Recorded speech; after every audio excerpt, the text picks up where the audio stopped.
श्री राधा कृष्णाय नमो नमः। सर्वप्रथम मैं भगवान श्री राधा माधव के चरण कमलों की वंदना करता हूँ। आप सभी भक्त सज्जन श्रोताजनों को भी सादर नमस्कार करता हूँ। श्री गर्ग संहिता के गिरिराज खंड से आज हम उस कथा का श्रवण करने वाले हैं जहाँ स्वयं भगवान श्री कृष्ण नंद बाबा और ब्रजवासियों को श्री गोवर्धन पूजा का प्रस्ताव देते हैं और इंद्र की वार्षिक पूजा ना करके सारे भेंट भोग और चढ़ावे को स्वयं गिरिराज महाराज को अर्पण कर देने की बात कहते हैं और अपने नीति युक्त वचनों से यह बताते हैं कि किस प्रकार गोवर्धन महाराज ही सभी वांछाओं की पूर्ति करने के एकमात्र देव हैं। इसलिए उन्हें ही भक्ति भाव से समस्त वस्तुओं का भोग देना चाहिए। साथ ही हम यह भी श्रवण करेंगे कि किस प्रकार भगवान श्री कृष्ण गोवर्धन महाराज के पूजा की विधि को भी बताते हैं और समस्त गोपों द्वारा श्री गिरिराज महाराज के पूजा महोत्सव का भी उपाख्यान का श्रवण करेंगे। कथा अति सुंदर, दिव्य और रोचक है। आग्रह है कि इसका श्रवण भक्ति भाव और एकाग्रता से करें। कथा इस प्रकार से प्रारंभ होती है। राजा बहुलाश ने पूछा, हे देवर्षे, जैसे बालक खेल ही खेल में गोबर छत्ते को उखाड़कर हाथ में ले लेता है, उसी प्रकार भगवान ने एक ही हाथ से महान पर्वत गोवर्धन को लीलापूर्वक उठाकर छत्र की भांति धारण कर लिया था। ऐसी बात सुनी जाती है। सो यह प्रसंग कैसे आया? मुनि सत्तम, इन परिपूर्णतम परमात्मा श्री कृष्ण चंद्र के उसी दिव्य अद्भुत चरित्र का आप वर्णन कीजिए। श्री नारद जी कहते हैं, राजन, जैसे खेती करने वाले किसान राजा को वार्षिक कर देते हैं, उसी प्रकार समस्त गोप प्रतिवर्ष शरद ऋतु में देवराज इंद्र के लिए बलि पूजा और भोग आदि अर्पित करते थे।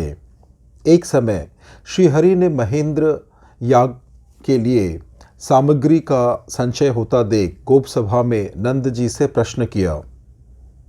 उनके इस प्रश्न को अनन्या गोप भी सुन रहे थे। श्री भगवान बोले, ये जो इंद्र की पूजा की जाती है, इसका क्या फल है? विद्वान लोग इसका कोई लौकिक फल बताते हैं या परलौकिक? श्री नंद जी कहते हैं, श्याम सुंदर, देवराज इंद्र का यह पूजन भोग और मोक्ष प्रदान करने वाला परम उत्तम साधन है। भूतल पर इसके बिना मनुष्य कहीं और कभी सुखी नहीं हो सकता। श्री भगवान बोले, पिताजी, इंद्र आदि देवता अपने पूर्वकृत पुण्य कर्मों के प्रभाव से ही सब ओर स्वर्ग का सुख भोगते हैं। भोग द्वारा शुभ कर्म का क्षय हो जाता है और उन्हें भी मर्तलोक में आना पड़ता है। अतः उनकी सेवा को आप मोक्ष का साधन मत मानिए, जिससे परमेष्टि ब्रह्मा को भी भय प्राप्त होता है। फिर उनके द्वारा पृथ्वी पर उत्पन्न किए गए प्राणियों की तो बात ही क्या है। उस काल को ही श्रेष्ठ विद्वान सबसे उत्कृष्ट, अनंत तथा सब प्रकार से बलिष्ठ मानते हैं। इसलिए उस काल की ही आश्रय लेकर मनुष्य को सत्कर्मों द्वारा सुरेश्वर यज्ञपति परमात्मा श्री हरि का भजन करना चाहिए।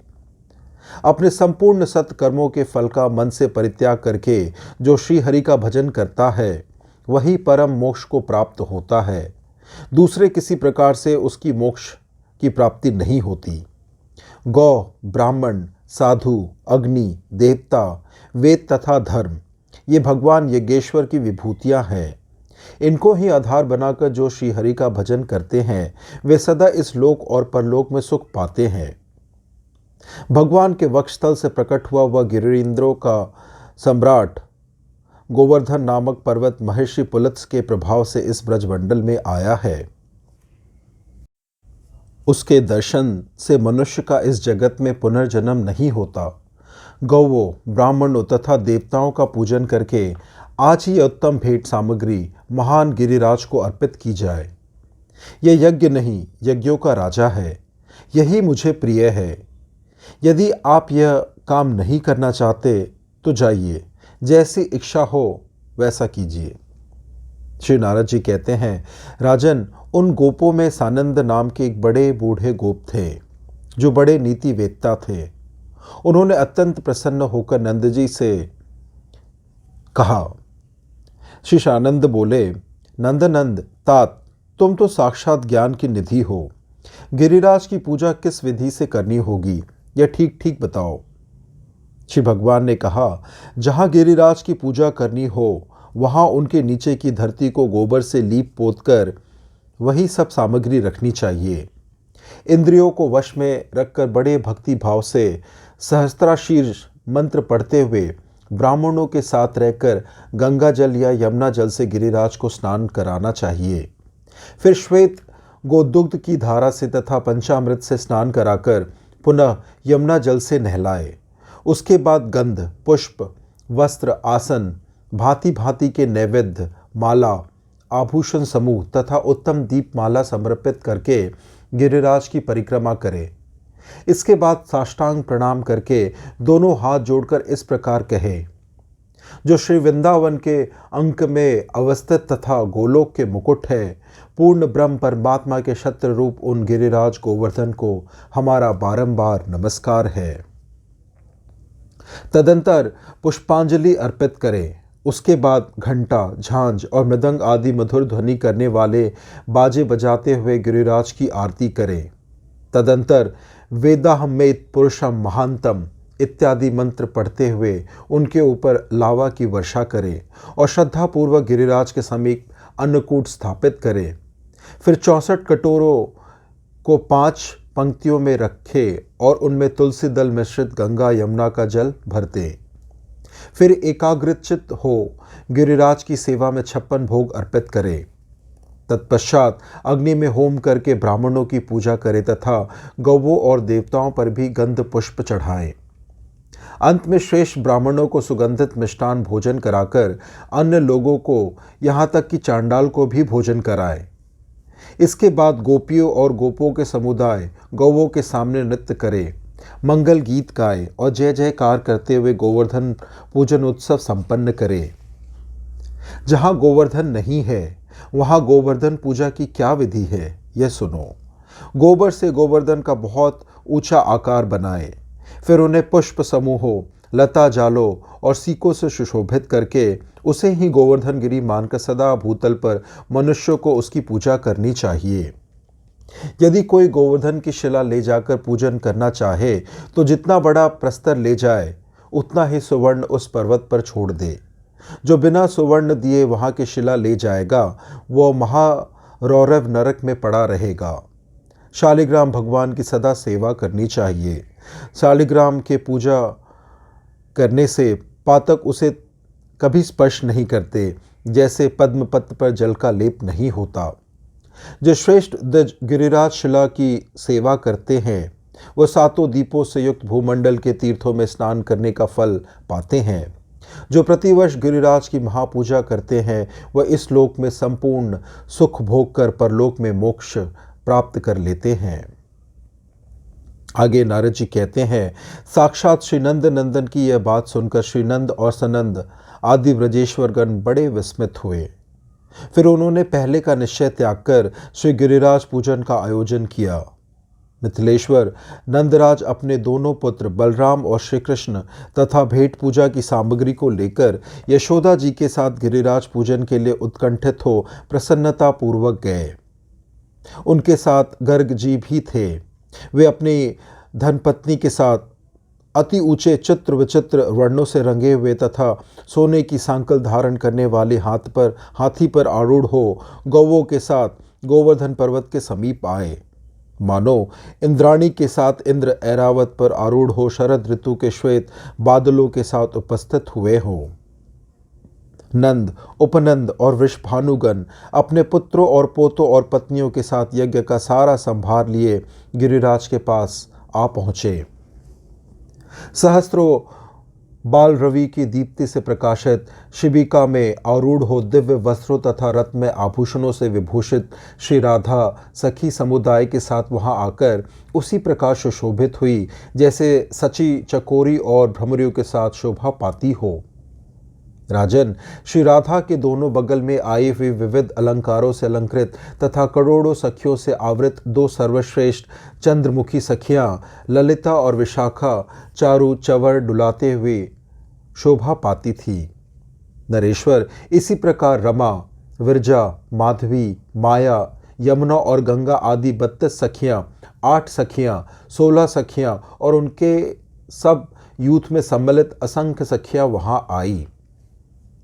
मिथिला निवासिनी, कौशल प्रदेश वासिनी तथा अयोध्यापुर निवासिनी, श्रुति रूपा, ऋषि रूपा, यज्ञ सीता स्वरूपा तथा वनवासिनी गोपियों का समुदाय भी वहाँ उपस्थित हुआ।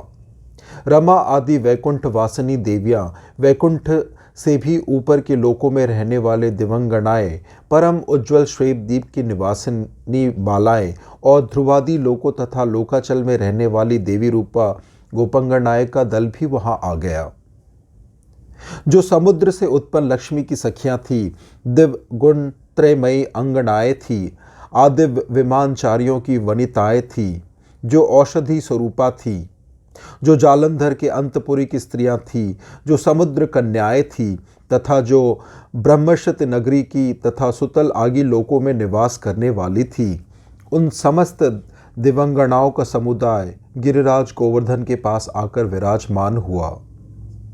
इसी प्रकार अप्सराओं, समस्त नाग कन्याओं तथा व्रजवासिनों के यूथ भी वस्त्र भूषणों से विभूषित हो हाथों में पूजन सामग्री और प्रदीप लिए गिरिराज के पास आ पहुंचे। बालक, युवक और वृद्ध गोप भी पीतांबर, पगड़ी तथा मोरपंख से मंडित तथा सुंदर हार, गुंजा और वनमालाओं से विभूषित हो नूतन यष्टि तथा वेणु लिए वहां आकर शोभा पाने लगे। मेरे मुख से गिरिराज गोवर्धन के उस उत्सव का समाचार सुनकर गंगाधर शिव मस्तक पर जटाजूट बांधे, हाथ में कपाल लिए, अंगों में चिता की भस्म लगाए, सर्पों की माला तथा कंगनों से विभूषित हो भांग, धतूर और विष पीकर मत हुए गिरिराज नंदिनी उमा के साथ आदि वाहन नंदीश्वर आरूढ़ हो प्रथम गणों के घिरे हुए गिरिराज मंडल में आए। मुख्य मुख राजर्षि, ब्रह्मर्षि, देवर्षि, सिद्धेश्वर, हंस आदि योगेश्वर तथा सहस्त्रों ब्राह्मणों वृंद गिरिराज का दर्शन करने के लिए आसपास एकत्र हो गए। गोवर्धन पर्वत की एक एक शिला रत्नमयी हो गई। उसके सुवर्णमय श्रृंग चारों ओर अपनी दीप्ति फैलाने लगे। राजन, वह पर्वत मतवाले भ्रमरों तथा निर्झर शोभित कंदराओं से अनंतकाय गजराज की शोभा धारण करने लगा। उसी समय मेरु और हिमालय आदि गिरीन्द्र दिव्य रूप धारण करके भेंट और मांगलिक वस्तु हाथ में लिए मूर्तिमान गोवर्धन को प्रणाम करने लगे। भगवान श्री कृष्ण की बताई हुई विधि के अनुसार द्विजों द्वारा गोवर्धन पूजा संपन्न करके ब्राह्मणों, अग्नियों तथा गोधन की सम्यक पूजा करने के पश्चात व्रजेश्वर नंद ने गिरिराज की सेवा में बहुत सा धन तथा बहुमूल्य भेंट सामग्री प्रस्तुत की। नंद, उपनंद, वृषभानु, गोपीवृंद तथा गोपगण नाचने, गाने और बाजा बजाने लगे। उन सबके साथ हर्ष से भरे हुए श्री कृष्ण ने गिरिराज की परिक्रमा की। आकाश से देवता फूल बरसाने लगे और भूतलवासी जन समुदाय लाजा लावा छींटने लगे। उस यज्ञ में गिरिंद्रों का सम्राट गोवर्धन लोगों से घिरकर किसी महाराज के समान सुशोभित होने लगा। साक्षात भगवान श्री कृष्ण भी व्रज सहित शैल गोवर्धन के बीच से एक दूसरा विशाल रूप धारण करके निकले और मैं गिरिराज गोवर्धन हूँ लोगों से यो कहते हुए वहाँ का सारा अन्नकूट भोग लगाने लगे। गोपालों और गोपियों के समुदाय में जो मुख्य मुख्य लोग थे, उन्होंने गिरि का यह प्रभाव अपनी आंखों से देखा तथा गिरिराज को वहाँ वर देने के लिए उद्यत देख सब के सब आश्चर्यचकित हो उठे। सबके मन में अपूर्व उल्लास छा गया। उस समय गोपों ने कहा, प्रभु, आज हमने जान लिया है कि आप साक्षात गिरिराज देवता हैं। स्वयं नंदनंदन ने हमें आपके दर्शन का अवसर दिया है। आपकी कृपा से हमारा गोधन और बंधु वर्ग प्रतिदिन इस भूतल पर वृद्धि को प्राप्त हो। ऐसा ही होगा। यो कहकर किरीट और केयूर आदि आभूषणों से मनोहर अंग वाले दिव्य रूपधारी गिरिराज गोवर्धन क्षण भर में वहां उनके निकट ही अंतर्धान हो गए। तब नंद, उपनंद, वृषभानु, बलराम, वृषभानुराज सुचंद्र, श्री नंदराज, श्रीहरि एवं समस्त गोप गोपीगण अपने गोधनों के साथ वहां से चले गए।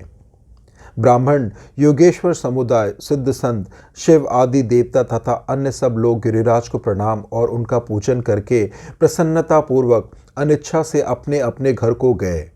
राजन, श्री कृष्णचंद्र के इस उत्तम चरित्र का तथा गिरिराज के उस विचित्र महोत्सव का मैंने तुम्हारे सामने वर्णन किया। यह पावन प्रसंग बड़े बड़े पापों को हर लेने वाला है। इस प्रकार से आज की यह उत्तम कथा यहीं संपन्न होती है।